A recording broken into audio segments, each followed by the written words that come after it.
What's up, everyone? We're back. Another episode of the Ohio State Recruiting Podcast. Andrew, we're here. We're back after really one of the wildest days of Ohio State recruiting camp I can remember, whether that was actually physically at camp or away from camp. It has been quite a day this Tuesday, June 21st. How you doing, Andrew? And were you able to keep up with it all from afar? Yeah, I'm doing well. And I know last week we talked about how I've never actually been to a camp, and it sounds like today's camp would have been a great one to kind of give me my first taste. But it's just been a wild few days here. I think this last weekend, the official visits this last weekend, we almost looked at it as kind of an appetizer to next weekend, which is going to be even bigger. So it's just an insane time in the Ohio State recruiting world right now. So I think last weekend was more of the weekend for the deal sealing to be done with some of those guys. Whereas this weekend is more of like a pitch, the recruiting pitch, why the guys should come here. And I think we'll get into that in a little bit, maybe compare the weekends now that one's in the rear view and one is squarely, in the focus. But here, let's just recap what happened on Tuesday. So Stacey Gage, really talented running back, does a private workout, 5-star 2024, does a private workout with Tony Alford at, let's say, 1:00. I had just finished eating lunch. It was probably about 1:00. So about 1:45, I head back into the Woody, and I see Dylan Raiola walking with Carnell Tate, who we didn't know was going to be there. So you have a 5-star 2024 commit and a 5-star 2023 now commit talking to each other, and you knew that they were going to be able to throw it around a little bit together. 15 minutes later, right when you think that you're settled down and you can go back out and watch the start of the next camp session, Brandon Inniss commits to Ohio State, isn't there because he was just there over the weekend, commits to Ohio State. Fast forward 15 minutes after that, and Dylan Raiola starts the show, as I'll just call it. And Colin Hurley, the 2025 5-star quarterback, starts the show. And there's a Herb Street throwing the ball, and there's a second Raiola throwing the ball around it. Dylan's little brother. And RJ Day is chucking it around, and Carnell Tate's catching passes from all of them. And there were, I think, 5 or 6 4-star receivers there to catch the ball as well. And there were some corners that were really talented. It was just a talented group. And it's one of the coolest days in the building that I can remember, just because you could tell the buzz and the excitement that everyone had. It was really cool to be a part of. Yeah, obviously I just saw some clips and some highlights of today's stuff, and I just, the way that Dylan Raiola looks is just completely wild to me for somebody who's that young. He's just so like built and thick, and just, he looks completely different than what we've kind of gotten used to seeing just from a body type in an Ohio State quarterback. And he's obviously only going to get bigger over these next few years. But I guess for you just being there, what did you have any big takeaways as far as like the zip on the ball or anything like that, or just any big takeaways from somebody who was in person watching? So I was standing beside a couple of the other recruiting analysts, and Raiola threw his first pass to his brother. I think it was from 5 yards away, and it just came off of his hand. And one of the guys looked at me and said, "Oh, wow!" And I was like, "Yeah, this is going to be something," because it does. It just, like, we talked about it. Berman and I talked about it a lot with Quinn Ewers, and I'm sure you talked about it as well. The ball just kind of flew off of his hand. It was kind of effortless when you were talking about just standing there throwing the ball and the way it looks. And Kyle McCord has a little bit of that too. I think CJ Stroud developed that, but Kyle McCord has it too, where you watch him throw and you just know right away. And Dylan Raiola absolutely has that. And the more he started to throw, it was just very apparent. But right behind him, one of the biggest takeaways for me was, like, Colin Hurley looks really good for his age. Like, that ball is a laser every time it leaves his hand. And that's not to compare him to Dylan Raiola, because I think Raiola is the number one prospect in the country, regardless of class. And I don't even think it's close. He is by far and away the best quarterback prospect I've seen camp, but because I never saw Quinn camp and I never saw CJ Stroud camp. But to watch Raiola do his thing and those 1-inch throws over the net and things like that, like, it was just so impressive. And to have the entire camp watching him and to be able to do that, it was something. I could talk about it all day, but I think nobody wants to listen to me ramble, and they probably just want to hear how good Brian Hartline is at his job. Yeah. So if the last 48 hours has taught us anything, it's just that Brian Hartline is the best in the country at what he does. Regardless of position, I think he's he's the best recruiter in the country. And I mean, Carnell, Tate, Brandon Inniss, we've kind of been expecting this over the last few weeks, but it's just, I mean, we can't say enough about what he's done on the trail, what he's going to continue to do. He's already got a few lined up in the class of 2024 that look like they're going to be commitments down the road here at some point in time. But it's just what he's doing on the recruiting trail is unlike anything we've ever seen before, quite frankly. Absolutely. And I think you can probably just say the offensive skill recruiting because, Tony Alford took 2020 personally. And since then, he has been on an absolute tear on the trail. Ryan Day, obviously, and Corey Dennis do their thing in recruiting. And Corey Dennis doesn't get enough credit for the relationships he builds with these quarterbacks. Both of those guys do such a good job recruiting quarterbacks. And then you look at those receivers, and it's really just absurd. Every time Brian Hartline gets another one of these guys, people just ask themselves, why do they all come? And I was talking about on a radio interview this morning, and it's just that competitive excellence. Like, these guys want to be great, and to be great, they're around other great guys. And Carnell Tate and Brandon Inniss are going to be, surrounded by great talent. And Bryson Rodgers, who is going to be slept on in this class, and I beg people not to do that because he's very, very talented. I think Ohio State is really lucky to have him in the class, and he's not going anywhere in the class. But then you could potentially add a Noah Rodgers or a Rico Flores. You still got a couple guys out there who are in the mix there.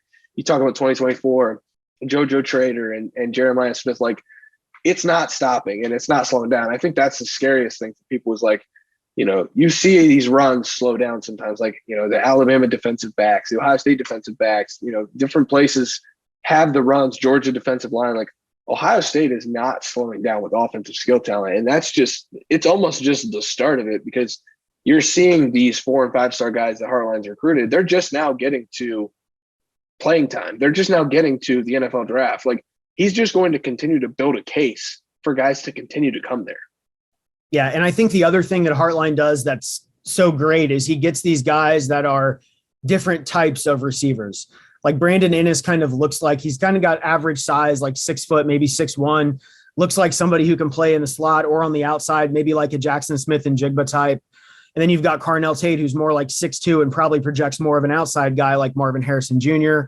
And it's just, just so many different pieces that he's got lined up for these next few years. And the future of the passing game is just scary right now. And I know you mentioned Noah Rodgers, and that was kind of a weird situation this past weekend. He was on that list of official visitors that was supposed to be coming to town.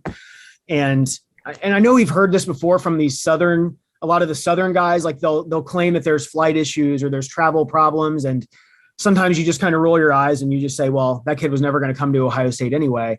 I think the Noah Rodgers situation is completely different. I think there were definitely some travel difficulties. I know something like thousands of flights were delayed or canceled late last week. So instead of making the trip to Columbus, he took an unofficial visit to NC State, where he's been probably 24 times right now. And he hung out with some of his high school buddies and friends there. I don't think that there's any reason to worry on that recruitment still. I really don't. I think that Brian Hartline wants him to be the 4th wideout in the class that would complete the class. And I think here in the next 48 hours, we're going to know definitively what Rodgers is going to do, because Rico Flores, the California receiver, is supposed to make his official visit this weekend. And if that visit does happen, then I think maybe there's some uncertainty on the Noah Rodgers front. So, and if that's not to say that Rico Flores is a consolation prize, because he's a really talented player, which is just crazy to think about that. But I agree. If Rico Flores visits, I think Rico Flores might be in the class and Noah Rodgers might be on the outside looking in. And I know that's going to be weird, especially, if Notre Dame fans ever listen to this show. Like, Notre Dame's in a really good spot for Rico Flores. I'm just here to tell you, if Rico Flores visits Ohio State, that recruitment might be done. And so this is going to be a very, very fascinating 72 hours for Brian Hartline to get those things sorted out. Yeah, I mean, Rico Flores he could be like the crown jewel of a receiver in a normal non-Brian Hartline receiving haul. And I know Notre Dame fans are just kind of on pins and needles now, waiting to see if he does make that flight to Columbus. I know he canceled his visit to Georgia, but this next 48 hours is going to be kind of pivotal, because I think they're going to try to get an answer from Noah Rodgers, to either commit publicly or tell them that he's in. He's supposed to visit North Carolina this weekend. I kind of would be surprised if he doesn't do that just because his brother is there. So I think if we do not see Rico Flores visiting this weekend, then that is going to tell us all we need to know about Noah Rodgers being in and the 23 Ohio State receiver class being finished, basically. Absolutely. And I think that's where we can kind of maybe pivot a little bit to the guys who are going to be protecting those skill guys, because the 23 receiver class seems to be pretty cut and dry. The 23 interior offensive line class is pretty cut and dry. I think it's full. The 2023 offensive tackle class is as wide open and interesting as I think I've ever seen a tackle recruiting, search in Ohio State. Maybe you've got a story of, when they were trying to find a tackle. Maybe the Jackson Carman, Nicholas Petit-Frere recruitment comes to mind, but I haven't seen as much uncertainty as to who's going to visit, in a long time. And you talk about, I want to say his name, but I don't want to butcher it. So I'm sorry. Oluwatson Babalade officially visited last weekend. The weekend before that, you had, you had a visitor, Miles Walker, the official visit, and he's, a 3-star guy, but Ohio State really likes his upside. And I talked about how, maybe he could be like a crown, not needle in the haystack, but an underrated gem in this class when it's all said and done. But now this weekend takes a different turn, and you have one of the big guns on campus. You've got Olas Lennon, a 4-star Connecticut offensive tackle who is one of the top 10, 15 tackles in the country, depending on who you ask. And that's the kind of player that Justin Fry and Ryan Day and Ohio State need in this class. They absolutely need talented tackles who can step in and be, a backup tackle or potentially a starter in the first 2 years on campus. Olas Lennon is a big one, and that's not to diminish what Miles Walker and the other tackle were in the last 2 weekends, but Olas is that's a big visit. Yeah, I think in terms of just the most important visitors this upcoming weekend, I mean, he's right up there toward the top of the list. I think Ohio State kind of got a bit of good news earlier this week. There was a 4-star tackle from Alabama who was kind of trending towards Ole Miss, but then he committed to Alabama. I think it was on Monday. So Alabama is the other main competition in the Olas Lennon sweepstakes. So that was kind of good to see Alabama, get another tackle committed. So, but in terms of just the offensive tackle class in general, I mean, Justin Fry is still relatively new, but they need to add somebody like an Olas Lennon and maybe like a Miles Walker to be more of a long-term, maybe more of a project type. And then Luke Montgomery, we keep saying we don't know if he's going to be an inside guy or an outside guy, but this is going to be a big weekend for Justin Fry. And if, maybe it's a blessing in disguise if Luke Montgomery becomes a tackle. And I think it would be a good thing for Ohio State. Luke looks like he's beginning to form into a tackle. He's growing into a tackle's body. I think his dad would be okay with him being a tackle. I've talked a little bit to Mike.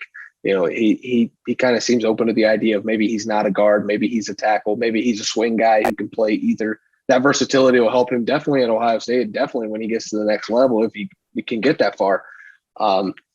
But to have a big name at tackle on campus the same time Luke Montgomery is, that's big, because Luke Montgomery is the bona fide leader in this recruiting class, and he needs to make that pitch as clear as possible to Olas Lennon, like, hey, Ohio State needs you in this class. It's not a want. It's not a luxury like maybe Alabama has. It's a need, and that's going to be big.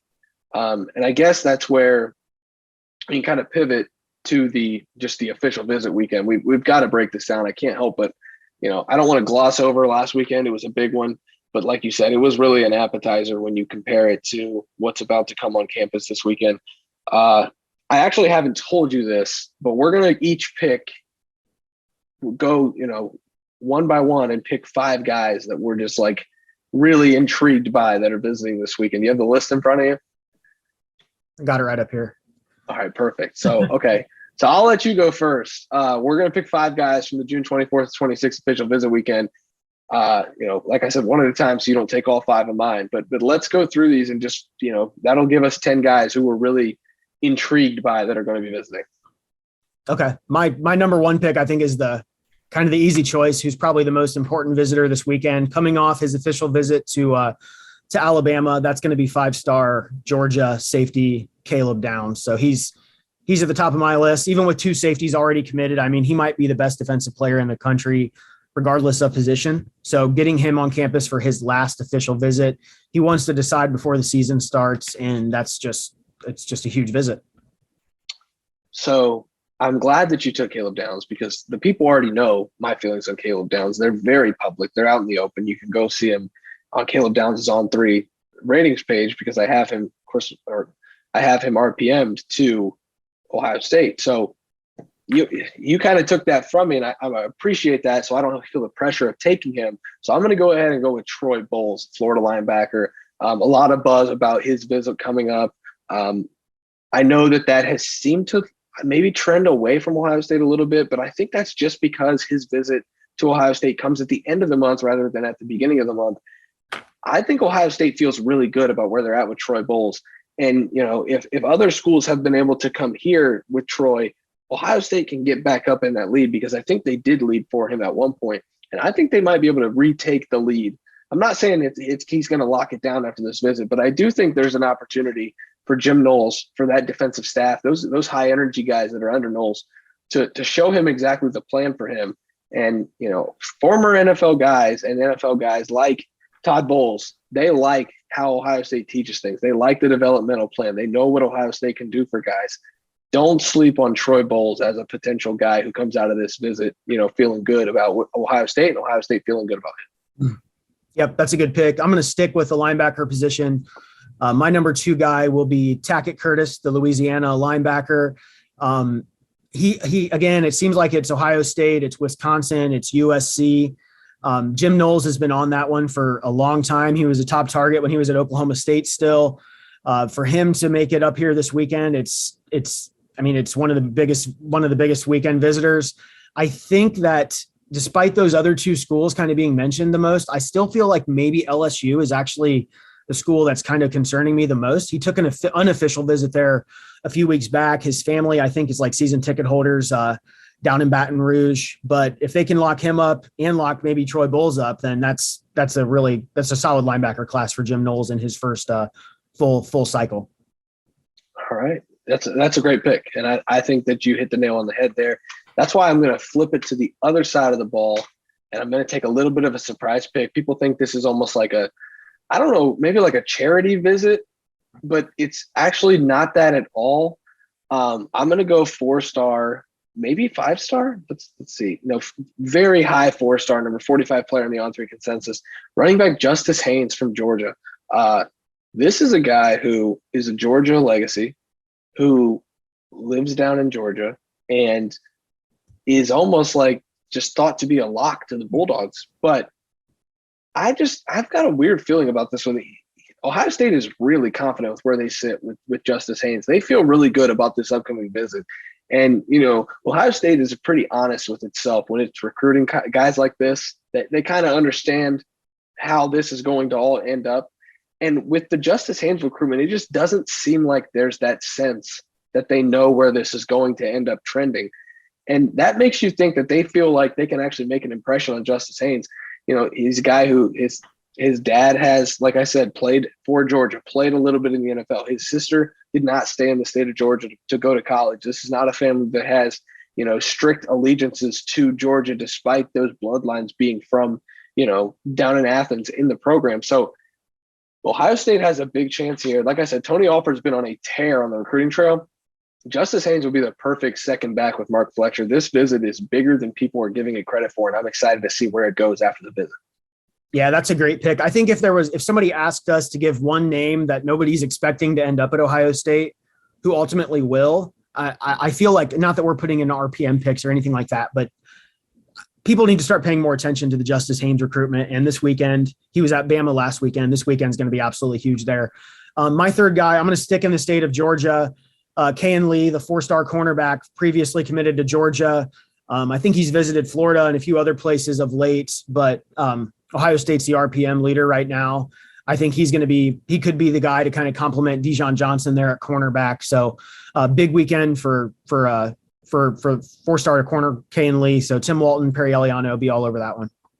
Yeah, and when you talk about Kayan Lee, Ohio State hired Miguel Patrick as on its support staff in its building, former K and Lee coach at Cedar Grove down in Georgia. So he's got some ties here in Columbus, and he's not going to feel uncomfortable. He's going to really I think he's going to enjoy that visit. I think Ohio State's going to really put the full court press trying to get him to become part of that Tim Walton cornerback room. You're making this tough on me because he was my next guy. So I think I'm going to take – I'm not going to take Olas because we already talked about him. I think that's maybe a little cheap. I'm not going to do that to you.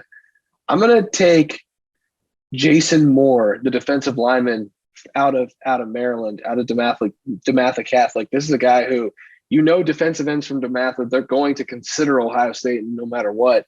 But the current RPM projection has him going to Notre Dame, in a runaway recruitment. I don't think that's the case. I think Ohio State has a chance to really show him some things on this visit. Larry Johnson does a really good job on these visits of just sitting those guys down, breaking down the film with them and giving them something that you don't see in a lot of programs. Well, first of all, because he's Larry Johnson, but second of all, just the way he orchestrates his visits is just different. And I think he's got a chance to do that with Jason Moore, make an impression on him. And this could be a recruitment that starts to tilt a little bit, maybe toward one of those, Ohio State's creeping up for a top-rated defensive end recruitments. That it just feels like it's going to trend that way. I'm pretty intrigued to see exactly how this goes. I think Jason Moore is going to be a big part of this visit weekend.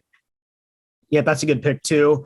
I'm going to stick on the defensive line and stick in the state of Georgia here. I'm going to go with four-star defensive lineman Darren Reed.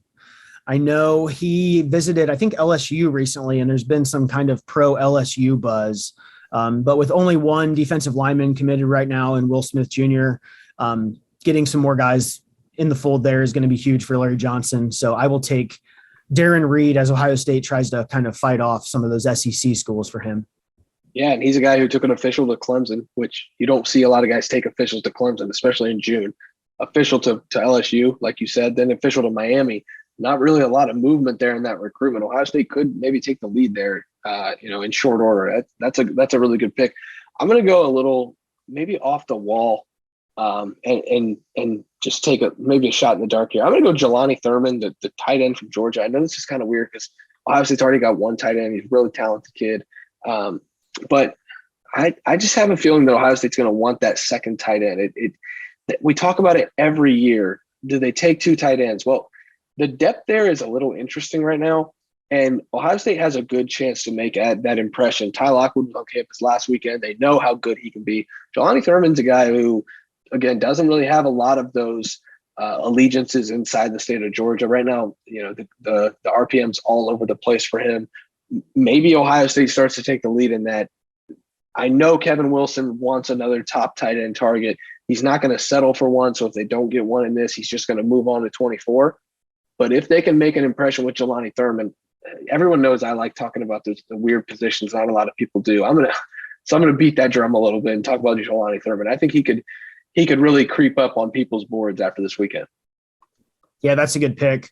I'm going to stick with cornerback and say four-star Christian Gray from St. Louis, Missouri. Seems like Notre Dame has all the buzz with him, but I think he's announcing on the 4th of July, and Ohio State is scheduled to get his last official visit this weekend. So maybe he's another guy who could be back there with Dijon Johnson. We'll see. But if it's Ohio State versus Notre Dame for a position like wide receiver or cornerback, usually you like Ohio State's chances, but he does seem to be leaning the Irish right now. So we'll see if Ohio State can change the tune of that recruitment. I think it's interesting that Ohio State's hosting he and K and Lee in the same weekend. That's an interesting way that they did that. Maybe they didn't mean to, maybe they didn't want to do it that way and they had to, but to have both those guys on campus, I think you walk away from this weekend probably feeling good about one of them, maybe not the other. Right. But I'm going to finish this off maybe with a cheapie, but I think he's the most important player in the class. I think it's way too important not to talk about the fact that the official visit of Luke Montgomery is happening this weekend. It's not that there's any sort of trouble there. I'm not saying that at all. But Ohio State not only gets to have him on the official visit and finally pay for everything that Luke has done, maybe pay him back a little bit for what he's done for this class so far, and host him and give him the nice dinners and the nice nice rides around Columbus, stuff like that. But also he's going to be such a pivotal part of the pitch. I mean, I don't think people realize, we talked about CJ Hicks as Captain Buckeye. We talked about Kyle McCord as the guy who is leading that class. I don't think people realize just how much of a recruiter Luke Montgomery is. He's a talkative kid who loves to be at camps just so he can get in the ear of top prospects. He loves the Twitter talk. He loves being the guy who's always tweeting the emojis at all the recruits. He is such a big part of what the Buckeyes are trying to do in this 2023 class. And I think to have him on campus, not just to try to recruit Olas and Lennon, but all of these guys that are on campus, like they don't just have to talk to coaches. They can talk to Luke Montgomery, who's already in the fold. He's going to be a big part of this weekend, and that's why he's my fifth guy. Nothing to do with any sort of funny business going on there. I just think he's way too important not to mention in this show.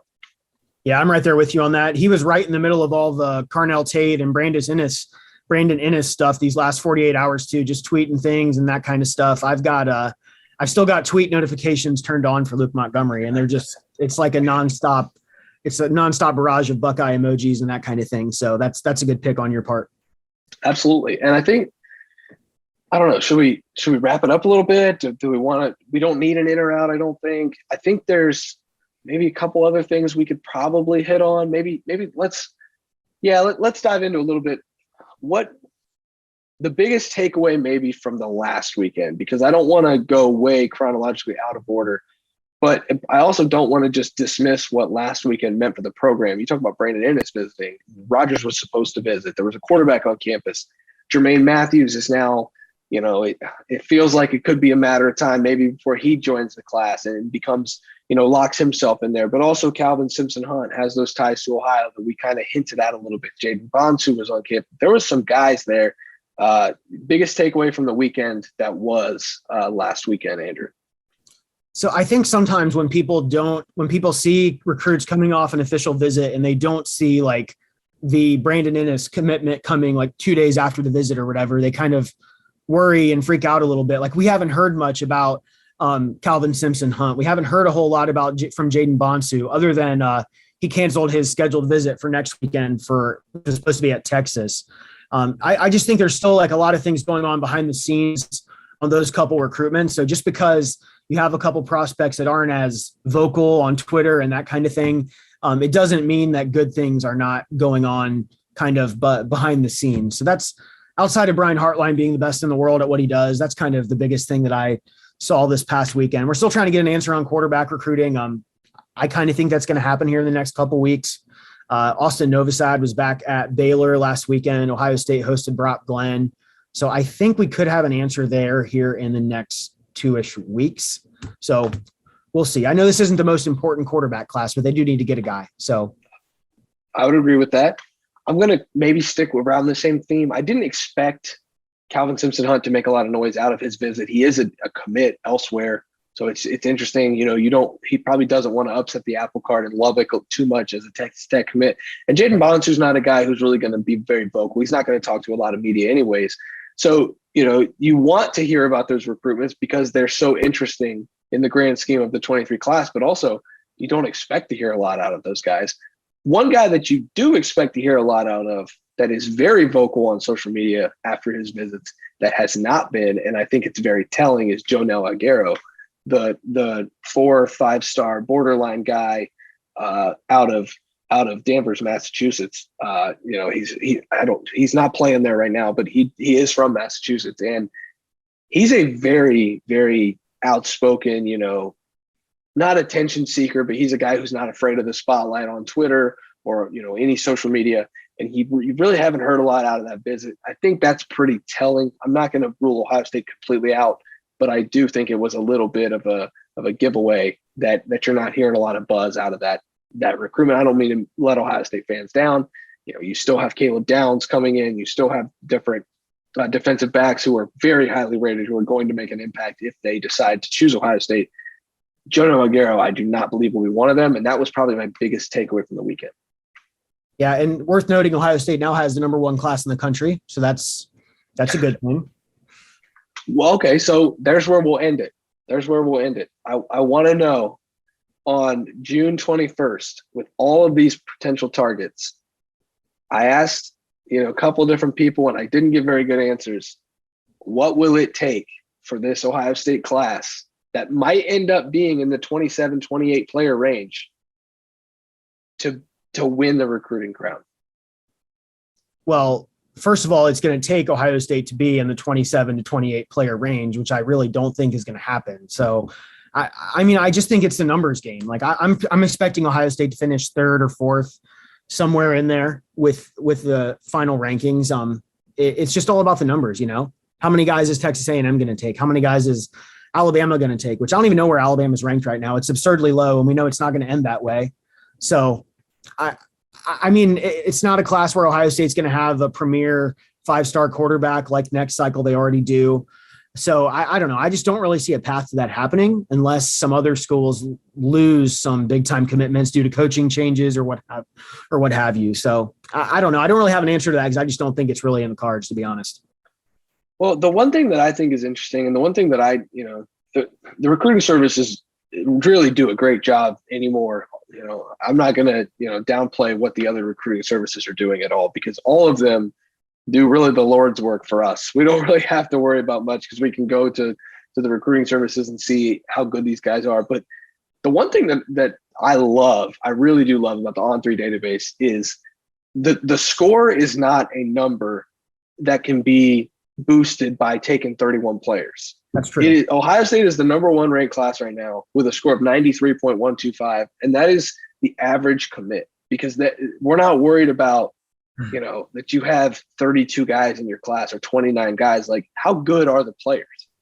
And so if you talk about it from that angle, I think Ohio State has a chance. If you talk about Caleb Downs, you talk about maybe Justice Haynes coming into class, you talk about, maybe Landon Olasolinen, like, you're looking at starting to put those pieces together, maybe another top-notch receiver, Noah Rogers or Rico Flores. You talk about Troy Bowles, Tackett Curtis, like, those are really, really talented players. Defensive line's not going to slouch, not going to be a bunch of slouches. And the corners could be really good in this class, ended up too. The average score of player is where I've always paid attention to, and that's what I like about this On3 database. And that's why I think Ohio State could end up with the On3 Consensus number 1 class. That's not the recruiting crown that a lot of people always think of when they think of that. But any win Ohio State can get like that, it's going to take. And I'll tell you what, if that does happen, we'll talk about it a ton, obviously, because On3 is our own database, but also because it's a huge accomplishment to have the highest per player average in a class. Yeah, that's a really good point. And now that you've kind of reminded me of that, they probably can finish with the number 1 class. Now that I think about that, I think to get to that point, they need to avoid taking too many project types in the trenches. So offensive line, defensive line, they need to avoid those low 3-star type of guys. And I know sometimes those guys pay off. DeJuan Jones is going to he's already great. But if they want to finish with the number 1 class, they need to kind of keep that to a minimum. And, Will Smith Jr., I think, will receive a ratings bump. He's the lowest rated player in the class. Bryson Rodgers, after his recent 7-on-7 performance out in Las Vegas, is going to get a ratings bump. That number 1 class right now so far could see a little bit of a bump and put some air between Ohio State and Notre Dame for that.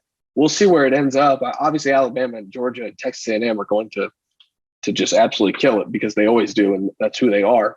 Right. But the Buckeyes have a chance. They've got a fighter's chance here, and I don't think they're going to shy away from that fight at all. But I guess that's where we end things tonight. It's a little bit of a longer show, maybe. Was it longer? Was it shorter? It's a good time show. I think we did a pretty good job wrapping everything up. Camp season is over. There's a junior high 7-on-7 that I'm sorry, junior high 7-on-7 goers, Lettermen Row will not be there. I've made the decision that I don't think it's necessary. So camp season's in the books. Official visit season is not, and it's a huge weekend upcoming for Ohio State. Andrew and I will probably be back next week to break it all down after what should be just a wild weekend on the trail. But that is Andrew. I am Spencer. This has been the Ohio State Recruiting Podcast brought to you by Lettermen Row. Make sure to subscribe. Join us on the Lettermen Lounge message board, and we will see you next time.